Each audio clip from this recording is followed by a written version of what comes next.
nama saya Mutiatul Adawiyah. Saya dari kelas B semester 4 di Universitas Terbuka. Di sini saya akan membahas 3 modul, yaitu hakikat keterampilan berbahasa, keterampilan menyimak, keterampilan berbicara. Tanpa berlama-lama, yuk mari kita simak. Di modul 1, kita akan membahas hakikat keterampilan berbahasa. Kegiatan belajar 1, pengertian dan manfaat keterampilan berbahasa. Keterampilan berbahasa memiliki 4 aspek, yaitu keterampilan berbicara, menyimak, menulis, dan membaca. Dalam berbicara, si pengirim pesan mengirimkan pesan dengan menggunakan bahasa lisan. Kemudian, dalam menyimak, si penerima pesan berupaya memberi makna terhadap bahasa lisan yang disampaikan orang lain. Selanjutnya, dalam menulis, si pengirim pesan mengirimkan pesan dengan menggunakan bahasa tulis.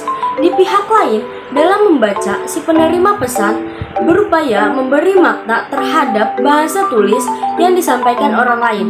Dalam mengirimkan pesan, antara lain si pengirim harus memiliki keterampilan dalam melakukan proses encoding.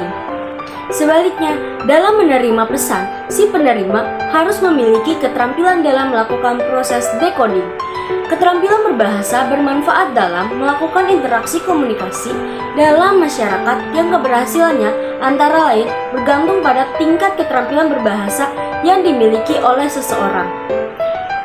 Misalnya, proses sebagai manajer, jaksa, pengacara, guru, dan wartawan.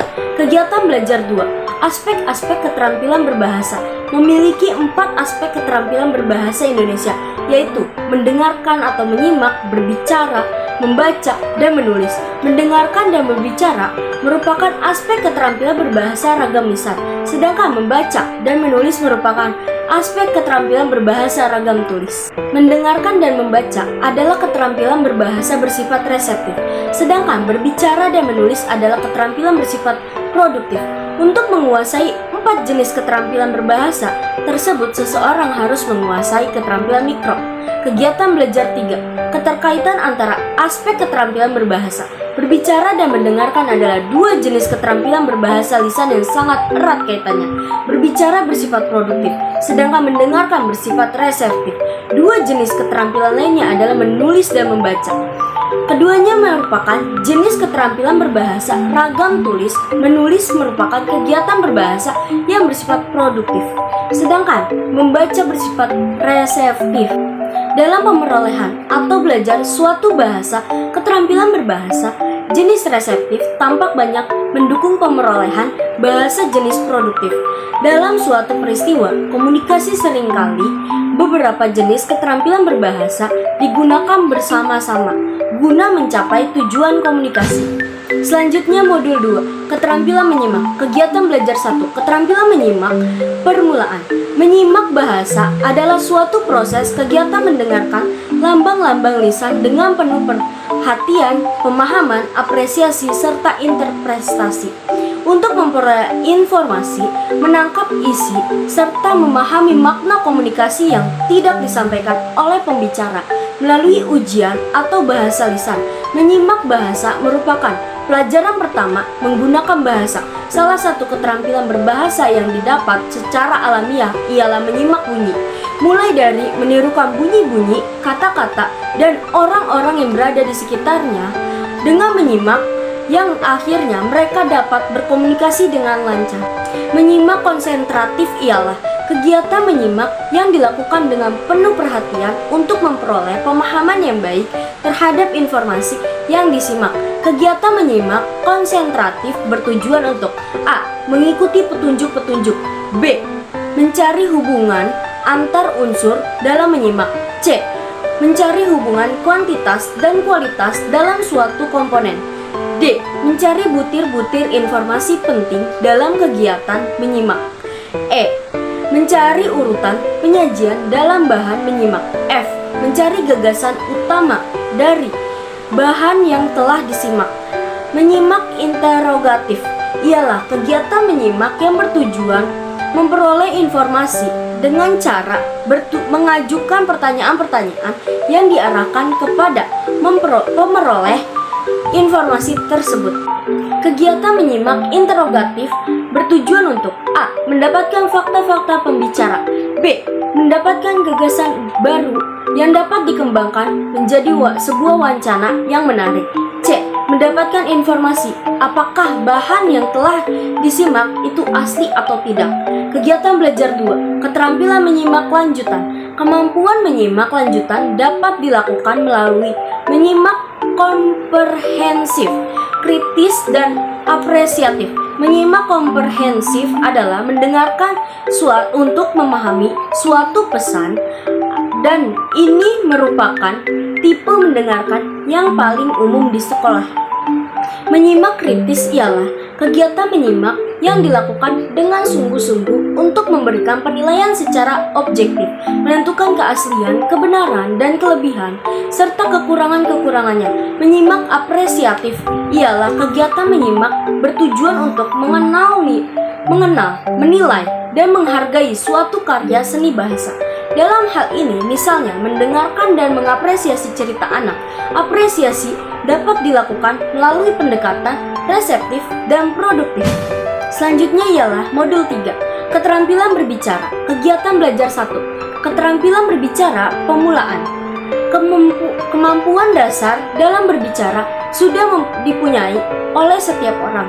Hal ini dapat ditelusuri dalam kebiasaan berinteraksi antar individu dan anggota masyarakat. Ketika suasana santai, kemampuan dasar dalam berbicara yang biasa dilakukan orang adalah dialog. Ketika berbicara di hadapan umum tentang kegiatan perlombaan atau pemberitahuan adalah menyampaikan pengumuman. Terakhir, kemampuan dasar dalam kegiatan berbicara adalah bercerita. A. Berdialog adalah pertukaran pikiran atau pendapat mengenai suatu topik tertentu antara dua orang atau lebih. Hal-hal yang perlu diperhatikan dalam berdialog adalah 1. Bagaimana menarik perhatian.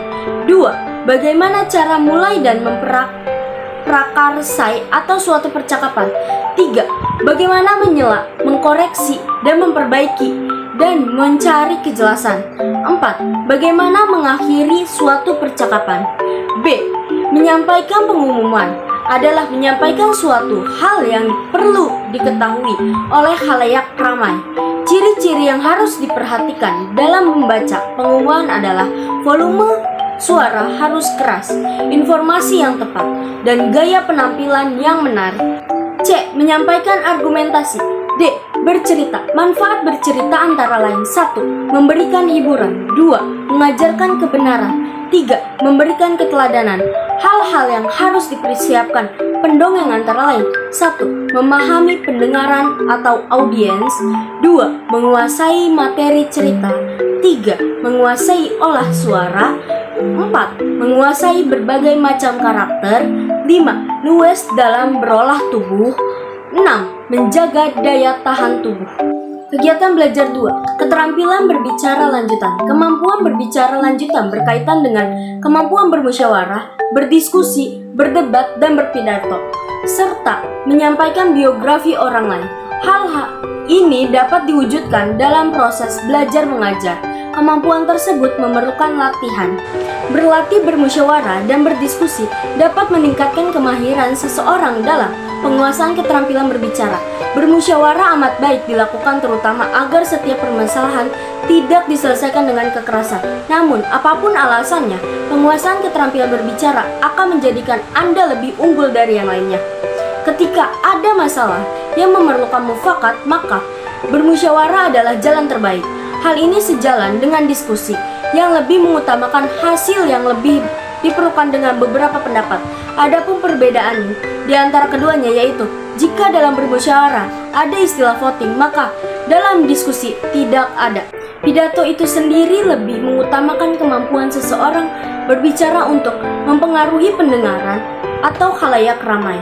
Hal yang penting diperhatikan apabila berbicara biografi orang lain adalah prestasi dan kegiatan yang mendukung keilmuan atau kemasyarakatan dan lain-lainnya.